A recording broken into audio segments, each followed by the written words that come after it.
Bonjour, vous écoutez le 3e épisode de Change ma vie, le podcast qui vous donne des outils pour votre esprit. Je suis Clotilde Dussoulier, auteure culinaire mais aussi exploratrice de ma vie intérieure et je partage ici les découvertes qui ont changé ma vie, vraiment. Change ma vie est un podcast publié tous les jeudis et vous retrouverez tous les éléments et les ressources dont je parle sur le site changemavie.com. Abonnez-vous au podcast sur iTunes pour être notifié des nouveaux épisodes chaque semaine. Et si vous avez envie de soutenir ce podcast parce qu'il vous plaît, le moyen le plus simple est de laisser un avis 5 étoiles sur iTunes pour que d'autres puissent le découvrir. Si vous venez de nous rejoindre, bienvenue. Je vous conseille de reprendre les épisodes précédents dans l'ordre pour mieux comprendre ce qui va suivre, mais après tout, voyez ce qui vous convient le mieux. Dans les épisodes précédents, si vous vous souvenez, on a vu que la façon dont on se sent, nos émotions, notre ressenti, sont le résultat direct de nos pensées, de ces phrases qui flottent et qui tournent dans notre tête. Les circonstances de la vie, les faits qui nous entourent sont absolument neutres. C'est uniquement à travers le filtre de ce qu'on en pense qu'on va éprouver telle ou telle émotion.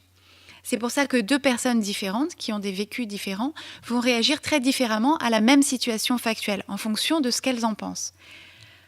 À la fin de l'épisode 1, qui s'appelle la question du bonheur, je vous ai conseillé de faire un petit exercice qui consiste à écrire pendant 5 minutes le matin le flot de vos pensées. Alors, est-ce que vous avez trouvé le temps de le faire ? Au moins quelques fois. Vous aurez sans doute vu que c'est un exercice très révélateur, mais pas toujours très agréable dans les premiers temps. Peut-être que vous avez identifié des pensées qui vous ont semblé embarrassantes, que peut-être vous avez eu du mal à écrire, et que vous avez constaté que ce sont surtout des pensées négatives, ou qui peut-être même vous ont choqué. Vous vous êtes peut-être dit, non mais comment ça se fait que je pense encore ça à tel âge ?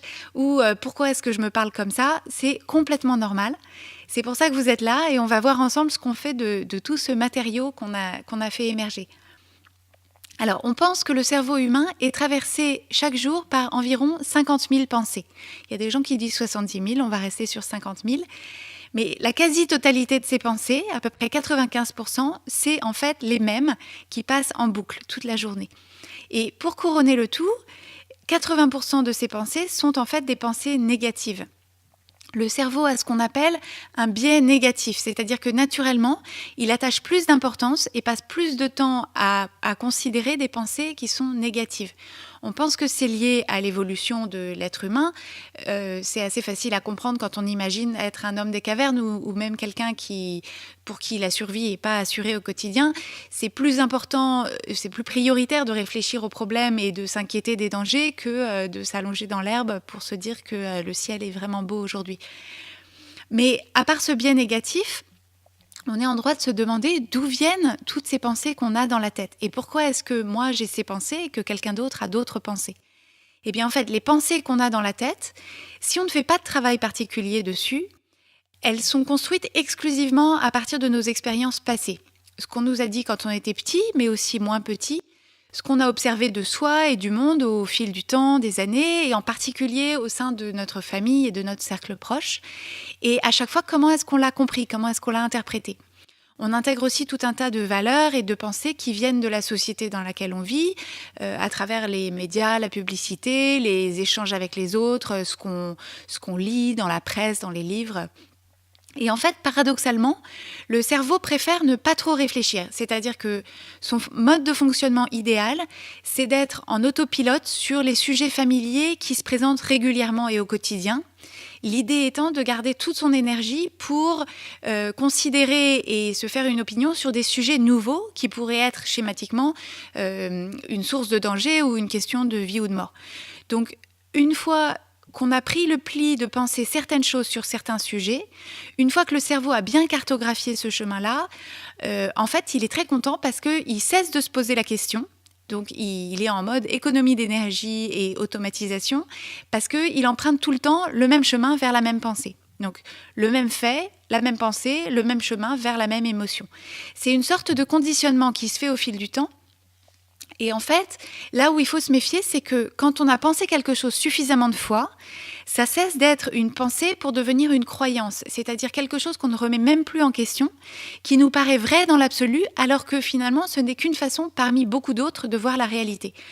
Pour vous donner quelques exemples de pensées que peut-être vous aurez identifiées dans votre flot de pensée ou que vous pensez même au quotidien, ça peut être des pensées qu'on a sur soi, comme je suis quelqu'un de maladroit, ou je suis quelqu'un d'extraverti, ou bien j'ai tout le temps plein d'idées, ou bien ça peut être des pensées sur son corps, par exemple, tant que je n'ai pas perdu X kilos, je ne peux pas faire ou je ne peux pas être X ou Y. Ça peut être des pensées sur sa vie professionnelle, sur la société et comment elle fonctionne, comme par exemple, si on se dit c'est dur pour une femme de concilier son travail et sa vie de famille, ou bien en ce moment l'économie va mal, ou c'est difficile de gagner sa vie dans un métier artistique. Ça peut être des pensées sur nos relations avec les autres, comme par exemple, si je me dis dans mon couple, c'est toujours moi qui organise les sorties, ou bien sur sa famille, par exemple, mon père n'est pas quelqu'un de très démonstratif, ou bien sur les rapports qu'on a avec des gens qu'on ne connaît pas. Donc par exemple, si je me dis, si j'essaye de négocier le prix, le vendeur ne va pas m'aimer. Tout ça, ce sont des pensées que le cerveau a constituées au fil du temps en fonction de ses observations. C'est vraiment la façon dont le cerveau a organisé sa vision du monde, avec des observations qui sont plus ou moins objectives, plus ou moins généralisables, et en tout cas une interprétation qui nous est personnelle. Et encore une fois, le cerveau, il fait ça pour nous rendre service. En fait, son idée, c'est de fonctionner de façon optimale, sans se poser des questions sur absolument tout, toute la journée. On ne pourrait pas, à chaque fois qu'on voit quelque chose, qu'on voit une situation ou un fait, à chaque fois repartir de zéro à se refaire une opinion à partir de rien. Et vous remarquerez que j'ai pris surtout des exemples qui sont formulés de façon négative, parce qu'encore une fois, avec ce biais négatif, c'est la grande majorité de ce qui tourne dans nos têtes toute la journée. En tout cas, si on laisse aller notre tendance naturelle. Et ce qui est très important, ce qui change la vie, c'est de comprendre et de vraiment intégrer que toutes ces pensées qui tournent dans nos têtes, ça n'est pas nous, c'est-à-dire que nous ne sommes pas nos pensées. Ces pensées ne sont que le résultat du travail de catalogage et d'automatisation du cerveau. Et notre identité à nous, la vraie personne qu'on est vraiment, elle est ailleurs. Notre identité est ailleurs. Ce n'est pas la somme des pensées qu'on a dans la tête.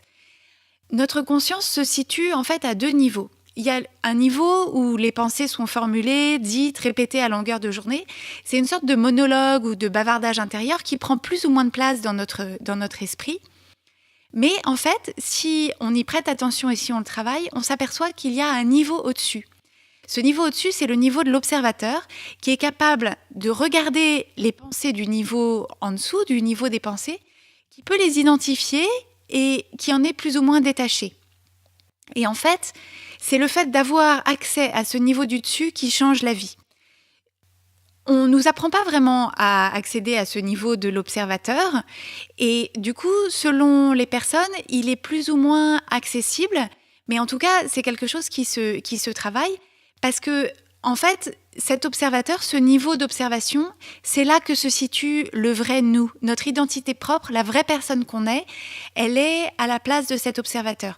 Et une fois qu'on est dans la position de cet observateur, ça permet de prendre de la hauteur par rapport à tout ce fouillis qu'on a dans la tête, toutes ces pensées qui tournent, et ça permet de s'observer soi-même calmement, avec bienveillance et une certaine forme de curiosité. L'observateur, il n'éprouve pas de honte, il n'éprouve pas de jugement, il est juste capable de voir les pensées et de les identifier et de dire « Ah tiens, je pense ça ». Et ça veut dire que quand on se trouve face à une situation qui peut être difficile ou pénible ou stressante, on a la capacité de prendre de la hauteur et de se dire « ce n'est pas la situation en soi qui est difficile ou pénible ou stressante, je la trouve difficile ou pénible ou stressante uniquement à travers ce que j'en pense. Si j'étais quelqu'un d'autre, avec d'autres phrases dans ma tête, je pourrais par exemple trouver cette même situation sans importance ou même drôle, ou en tout cas stimulante, une sorte de défi de vie.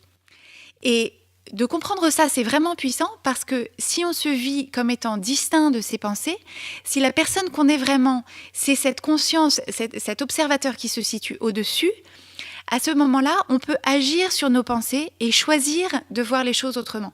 On va pouvoir, de cette position d'observateur, prendre ses pensées, les regarder, les nommer et les faire pivoter pour les regarder sous un autre angle, plus favorable, ou carrément les mettre de côté et choisir de les remplacer par d'autres pensées qui sont tout aussi vraies, mais qui vont nous être plus utiles ou plus agréables.